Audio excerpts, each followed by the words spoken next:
Hai guys, welcome to Teguh Story Channel. Apa kabar sahabat onlineku? Semoga sehat dan bahagia selalu, serta selalu dalam lindungan Allah. Dan selamat menunaikan ibadah puasa bagi kita semua umat Islam. Semoga kita semua mendapatkan keberkahan.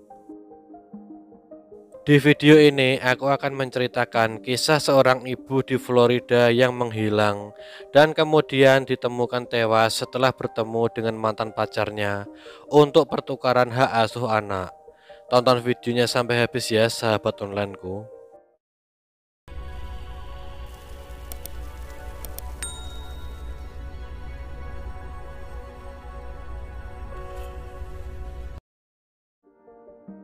Casey Carly adalah seorang ibu yang berusia 34 tahun.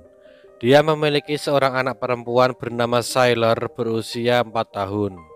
Dan memiliki mantan pacar yang sangat menakutkan bernama Marcus Panevelo berusia 34 tahun. Mereka bertemu pada tahun 2018 dan baru berpacaran sekitar 2 bulan ketika Casey hamil. Saat masih dalam tahap awal hubungan mereka, Casey bertekad untuk membuat hubungannya berjalan baik dengan Marcus. Tetapi sekitar 5 bulan setelah kehamilannya, dia tidak tahan untuk bersamanya lagi. Ada terlalu banyak bendera merah. Marcus telah mengendalikan Casey, memanipulasi Casey sehingga membuatnya tidak ingin bersama dengan Marcus lagi. Tetapi bahkan setelah dia putus dengannya, dia berharap mungkin mereka bisa menemukan cara untuk menjadi orang tua bersama dan tetap beradab. Setelah Casey melahirkan Sailor, Marcus berusaha memasang alat perekam di apartemennya, melacak teleponnya, dan mencoba memantau gerakannya dan kepada siapa dia berbicara. Jika dia bisa mendengarnya melakukan sesuatu yang mungkin tidak seharusnya dia lakukan, maka dia akan mencoba menggunakannya untuk melawannya dan mencoba membuat laporan palsu ke layanan perlindungan anak agar Sailor bisa diambil darinya.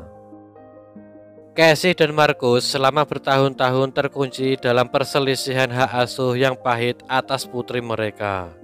Pada bulan Agustus tahun lalu, Reane yang merupakan saudara perempuan Casey meluncurkan halaman GoFundMe untuk membantu Casey dengan biaya hukumnya yang meningkat. Sebuah postingan di penggalangan dana yang ditulis oleh Casey menyebut Marcus sebagai manipulator utama, seorang pelaku, dan seorang narsisis.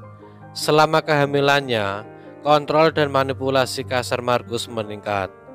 Tetapi setelah berjuang melawan ketidaksuburan dalam pernikahan pertamanya, Casey sangat menginginkan sebuah keluarga. Jadi dia membenarkan perilaku Marcus yang tidak menentu selama dia bisa. Reane menuduh bahwa Marcus secara verbal dan emosional telah kasar kepada Casey selama kehamilannya dan setelah kelahiran Sailor. Pelecehan verbal sangat buruk. Dia akan mempermalukannya ketika Casey hamil, dan semua yang dia lakukan tidak benar atau cukup baik untuknya. Marcus menyebutnya bodoh, mengatakan Casey tidak tahu apa-apa. Dia akan menjadi ibu terburuk yang pernah ada, melakukan apa saja untuk menjatuhkannya dan membuatnya merasa rendah diri darinya. Pelecehan emosional itu sangat ekstrim dan diduga sangat buruk sehingga Casey semakin takut padanya. Dalam minggu-minggu menjelang kematiannya, Casey juga memperingatkan keluarganya jika sesuatu terjadi padanya itu adalah ulah Marcus. Pada 27 Maret 2022, Casey bertemu Marcus di sebuah parkiran Juanes Pagodas, sebuah bar pantai dan restoran di Navarre, Florida, untuk menjemput putrinya Sailor dari Marcus selama pertukaran hak asuh. Setelah pertemuan itu, Casey dikabarkan tidak pulang dan menghilang. Keesokan harinya, keluarganya melaporkan ke polisi kalau Casey telah hilang. Polisi kemudian melakukan pencarian dan menemukan mobilnya masih terparkir di tempat terakhir kali dia terlihat. Di dalam mobilnya juga terdapat barang-barang milik Casey termasuk dompetnya. Marcus dan Sailor ditemui polisi keesokan harinya di Birmingham, Alabama, dan memastikan kalau Sailor baik-baik saja. Polisi juga memanggil layanan anak Alabama untuk memeriksa Sailor. Namun tidak diketahui secara pasti pada hari kejadian di mana keberadaan Sailor. Apakah dia berada di layanan perlindungan anak atau bersama dengan keluarga lainnya. Tapi Sailor dalam keadaan baik-baik saja, tidak terluka sedikit pun. Dan sebelum meninggalnya ibunya, Sailor berkata kepada ibunya kalau dia tidak ingin tinggal dengan ayahnya. Dia hanya ingin tinggal bersama dengan ibunya. Marcus ditangkap pada Sabtu pagi di Lebanon, Tennessee, dan didakwa dengan perusakan barang bukti, penghancuran barang bukti, dan pemberian informasi palsu tentang orang hilang sehubungan dengan hilangnya Casey.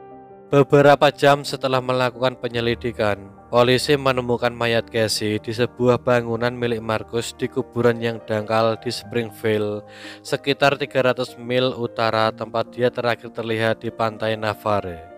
Tubuh Casey ditemukan dalam kondisi utuh dan tidak menunjukkan tanda-tanda trauma, dan akan segera dilakukan otopsi untuk mengetahui penyebab kematian Casey. Walaupun tidak ditemukan penyebab kematian Casey, Marcus akan menghadapi tuntutan tambahan setelah hasil otopsi keluar. Polisi telah memperoleh bukti yang membentuk kasus besar terhadap Marcus yang menunjukkan bahwa dia adalah pelaku di balik kematian Casey. Walau belum didakwa secara penuh, dapat dipastikan Marcus akan menerima hukuman penjara seumur hidup atau bahkan hukuman mati.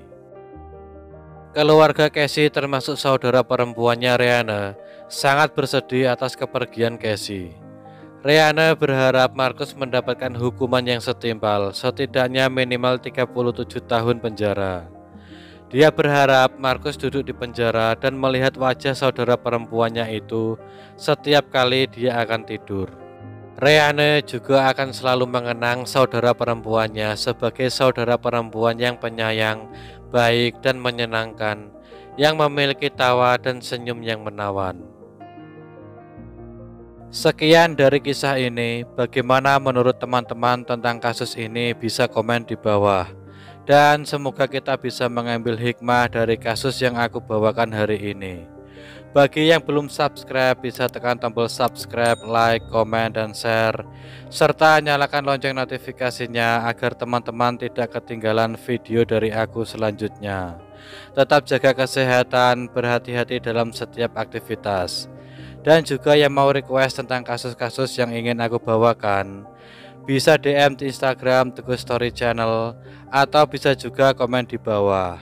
Dan selamat menunaikan ibadah puasa. Sampai jumpa lagi di video selanjutnya. Terima kasih.